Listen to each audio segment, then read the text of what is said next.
The overriding of my nervous system, the conditioning was way too strong. Beating myself up over it was just unnecessary pain that I caused to myself. So looking back, I should have gone to the physiological tools. So that's where the awareness should have come in. Okay, what can I do to try and relax and be less stressed? Where can I shift my focus? And can I ask for help from my wife who's sitting next to me, who's completely calm and relaxed out this process? A big part of the personal brand journey is building up the asset of you as a human being, getting more resourceful, better at your craft, healthier, more capable, so you can bring more value to the wider community and have a bigger impact. There's select areas of your life that you're working on right now, and I've got mine, and I want to share a story about when it doesn't work. Last Wednesday was my wife's birthday, and we had this amazing, beautiful day planned, and we're heading into the Conservatory for breakfast at Crown Towers in Melbourne. And when I booked it and we had a 1 hour seating, I knew there were some time constraints, but the big one for me was knowing that we'll be heading into the city with inbound traffic all heading to work, plus the school rush. And that's one of the most stressful experiences historically for my nervous system: anxiety, stress, intensity, getting angry. And I was like, okay, challenge accepted, let's do this. Now, I'm looking at Waze before we leave, and it's giving a 37-minute estimated time of arrival. I know that that's BS because I used to do that commute on a daily basis 11 years ago, and it takes well over an hour at that time of day to get there. So I knew it hadn't factored in the traffic that we'd be running into. But my wife looks at it, goes, it's only going to take 37 minutes. Her birthday, she gets to call the shots, despite my encouragement, hey, let's leave a little bit earlier because we'll have to find parking, all these things. And immediately my nervous system starts to get jacked up, and I just eliminated caffeine a couple of weeks ago, so this is out of my body. So I'm like, this could be a good test to see how I go in a historically stressful situation without those stimulants and other things that might be amping me up a little bit. So we get in the car, and immediately I'm fixated on the arrival time, knowing that we're probably going to run into some traffic, and naturally what you focus on expands. And as soon as we take off, the arrival time slowly starts getting pushed back. My wife's in the car having a beautiful conversation, enjoying the day. I'm not present at all. I'm just fixated on this arrival time. And sure enough, the red lines on the map where there's traffic built up start appearing left, right, and center, and we're moving at a snail pace. And the estimated arrival time gets pushed back, and I was overwhelmed in my nervous system with that stress, with that anxiety, with that anger that I was trying to avoid, so much so that I couldn't even have an enjoyable conversation on the way in with my wife. But logically in my head, I'm also trying to override my nervous system, saying, relax, it's okay.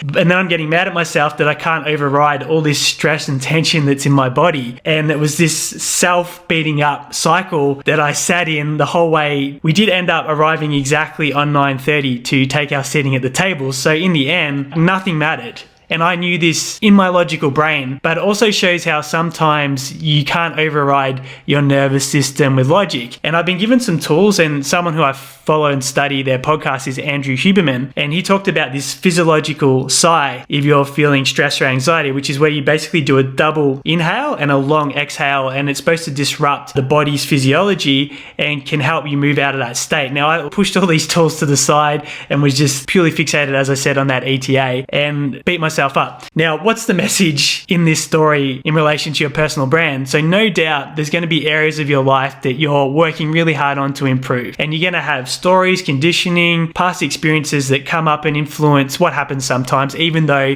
you're consciously aware and know what's going on. What my takeaway was, do not beat yourself up. If you know you're getting better, if you know your awareness is there and you're improving, then you are progressing, and you have to be kind to yourself. So let's say you were on a program and you were looking to lose fat and get in better shape, and you had a day or a situation or a meal where you ate something that you know you shouldn't have eaten or didn't want to eat, and then you start beating yourself up and feeling terrible about it. In those situations, I think the big picture and the long game is really, really important, because if you've been doing the right thing, let's say 80-90% of the time, you're going to get tremendous results. And in that scenario, I was so obsessed with trying to be calm and relaxed. The overriding of my nervous system, the conditioning was way too strong. And then beating myself up over it was just unnecessary pain that I caused to myself. So looking back, I should have gone to the physiological tools. So that's where the awareness should have come in. Okay, what can I do to try and relax and be less stressed? Where can I shift my focus? And can I ask for help from my wife who's sitting next to me, who's completely calm and relaxed out this process? You need to do the same thing when you mess up, if that's the right word, or something doesn't work out. So you tell yourself, hey, I'm going to show up and powerfully this week and post content for my personal brand. And one day you don't do it, but then you start getting in your head and beating yourself up about that. Or whether it's in your business, your relationship, your health, whatever it is,